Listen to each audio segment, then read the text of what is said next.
Narcisse Prat, bonsoir. Bonsoir. Donc j'ai annoncé en début d'émission que vous alliez faire le pinailleur de cette interview.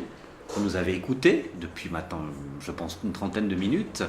Est-ce qu'il y a de quoi décoller, réagir et nous remettre dans le droit chemin? De la part d'un pinailleur, je pense que vous n'attendez rien de sérieux. Ben, j'espère bien. Bon, alors d'accord. Alors tout d'abord, j'aimerais trouver une fois un intervieweur de télévision qui ne se croit pas obligé, quand il met quelque chose entre les guillemets, de faire ce geste-là. Parfait, c'est retenu. Bon, ensuite, j'ai été choqué, scandalisé d'apprendre que le docteur Freud fumait le cigare dans ses consultations.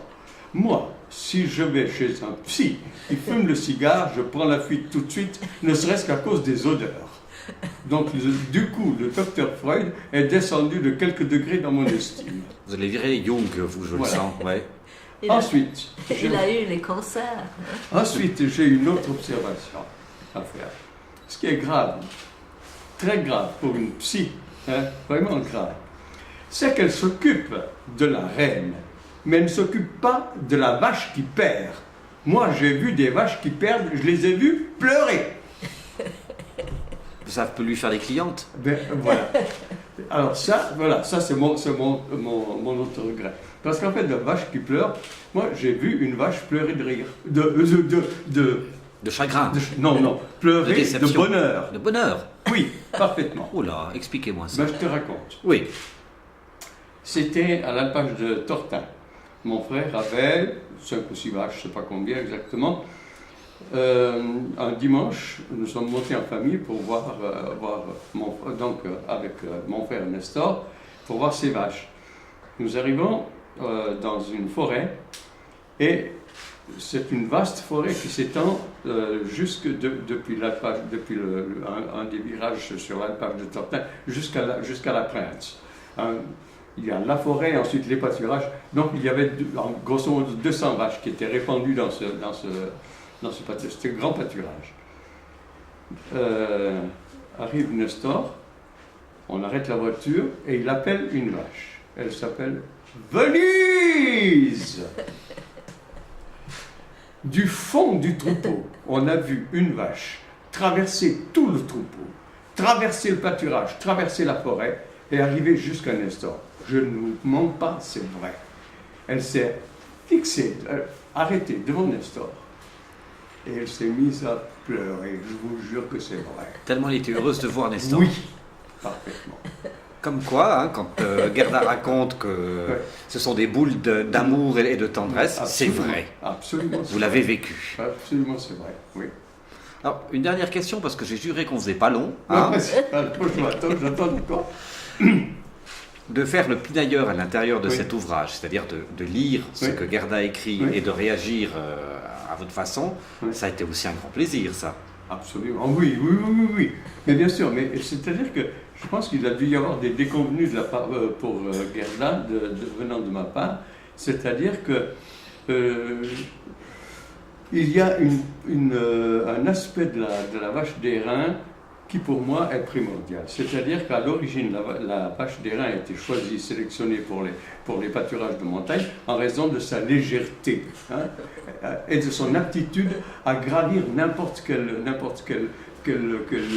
sommet, pratiquement, pour aller chercher sa nourriture. Ça a changé depuis. Et voilà. Eh bien, disons que c'est la chose que je regrette, disons, dans tout ça. Et puis alors, moi j'ai vécu une partie de mon enfance avec les vaches, bien sûr. J'ai été, comme on dit en patois, du Mozzoni, c'est-à-dire je gardais les génissons avec le Mozzoni, le gardien des génissons. Donc j'ai une bonne connaissance de la vache légère de cette époque-là. D'une part, il y a ça. Puis alors, l'autre aspect, c'est l'autre aspect que j'ai relevé dans le livre, c'est l'aspect économique de la vache. Alors, moi je suis fils d'ouvrier, mon père était mineur. Quand le jour où mon père et ma mère ont réussi à économiser 450 francs pour acheter une vache qui s'appelait Dragon, je m'en souviens, hein, eh bien, ce jour-là, nous avons changé de statut social. Voilà, ça c'était pour nous très important.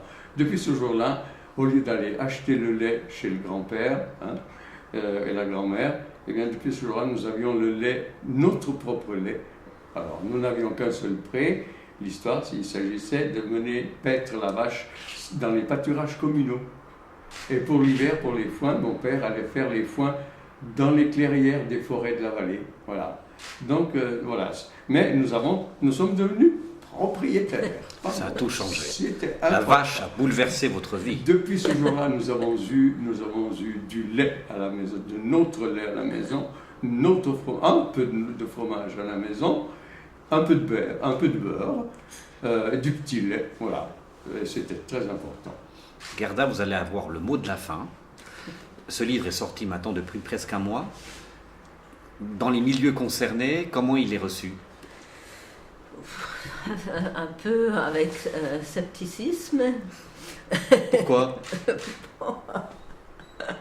La petite Danoise qui Ah, on y revient. Qui C'est a quand même eu- pas évident. a eu déjà 2 reines d'alpage Absolument. et puis qui prétendent savoir quelque chose au sujet de la race des reines. C'est ça. C'est difficile. Mais en général, je suis très bien acceptée. C'est-à-dire qu'il y a au moins quelque chose qui la distingue de beaucoup d'autres éleveurs de vaches de la race des reins, c'est que Gerda s'occupe personnellement de ses vaches. Elle n'envoie pas le Portugais s'occuper de tout un troupeau, et ensuite, et pendant que lui est au bureau de l'État, ou bien à la pharmacie, ou bien qu'il dirige son entreprise de promoteur immobilier, n'est-ce pas? C'est ça qui distingue Gerda de tous les autres. Voilà. Vous avez compris le sens de ma première question quand je lui ai demandé de décrire son quotidien. Voilà, du coup. c'est ça. Hein? Exactement. La boucle est bouclée. Oui. Merci Narcisse. Merci Gerda. Je rappelle que vous Un étiez là plaisir. pour ce livre aux éditions monographiques La Reine des Vaches chez La Psy pour regarder la race des reins d'un autre œil. Je veux dire, c'est un livre Attention. c'est un livre qui se prête alors pour les dédicaces. Hein. Alors moi, j'ai une ennemie. Hein, j'ai une ennemie. J'ai eu l'idée saugrenue de lui envoyer le livre dédicacé ainsi. Je dédicace ce livre à la Reine des Vaches. Et c'est envoyé à qui? Ah ben, j'ose pas te le dire. Bah, on coupe et tu diras après. Merci beaucoup en tout cas. Merci. C'était un plaisir. Merci. Bravo.